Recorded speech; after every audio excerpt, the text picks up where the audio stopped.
And you also even see how these faulty perceptions in which are used to categorize people has now started to infuse into the culture of relational development, people relating with each other. You always hear the term narcissism, you hear the term empathy or empaths, and you hear these psychological terms which are used in the culture of today. And the problem with this is you then create the phenomena of psychologizing people. People start to psychologize others on a projection of what they believe is wrong with them. And this is usually always the case. For example, someone on the channel commented, because of my own confidence and lacking of indifference with having an opinion about something, someone said that I was a cerebral narcissist and a schizophrenic. And then they were saying, oh, this person, you wouldn't really be able to understand if they were a schizoid, because you'd have to know them and have to be with them and kind of see beyond their behaviors. All of this rubbish. Because these people, the problem with this is because, as you can see, they are regarding a positive attribute of being confident, outspoken, and opinionated, which are good things, good traits, as bad things by psychologizing the individual with negative characterizations of a cerebral narcissist. It's the application of these terms which is so dangerous, because it reduces the actual meaning of why they were made to begin with. You should never use terms which are used by therapists to diagnose people, to try and understand someone else, without even being able or having the opportunity to truly understand who they are.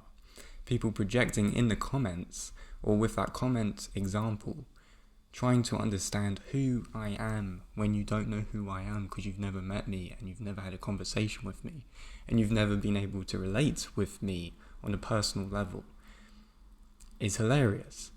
Because it's not hilarious, it's hilarious because it's foolish and stupid, but it's also dangerous, because people with that attitude, it shows a lot of projections, maybe in forms of jealousy, superiority complexes that maybe those individuals may have when seeing other people. They see them as maybe inferior and therefore they psychologize them. So therefore maybe the individuals who do that are actually more likely to be the narcissists. But ultimately, everything is nuanced. Nothing is black and white. And this is another thing psychology does, is that it puts us into a black and white framework where you are this or that.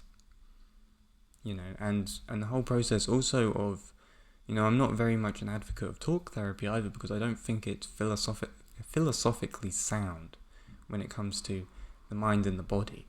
It's all about the mind. Talk. And that is supposed to be therapeutic. When really something that's therapeutic is the intermingling of the mind and body through action. Action and performing action is therapeutic to oneself. Because as much as even people could, to some degree, use talk therapy over a long period of time as an excuse of not actually doing any of the real work in the real world and actually putting the action out there, the therapist in some way simply is there to make money, and they are actually not really have your best interests at heart. They just ask you questions. Well, what's the problem with this? Why are you suffering from this? Why is this? Why is this? And it's a continuous conversation of one-sidedness, because, well, let's talk about the therapist. What's the therapist's problem? What do they suffer with? They're probably not going to talk about that. They simply just want you to talk continuously. about your issues, and it's one-sided. And ultimately, this probably, for a lot of people, creates a mental gymnasium and avoids the physical gymnasium, the physical world, the bodily world, the intermingling of the mind and body so that action is made and change actually occurs.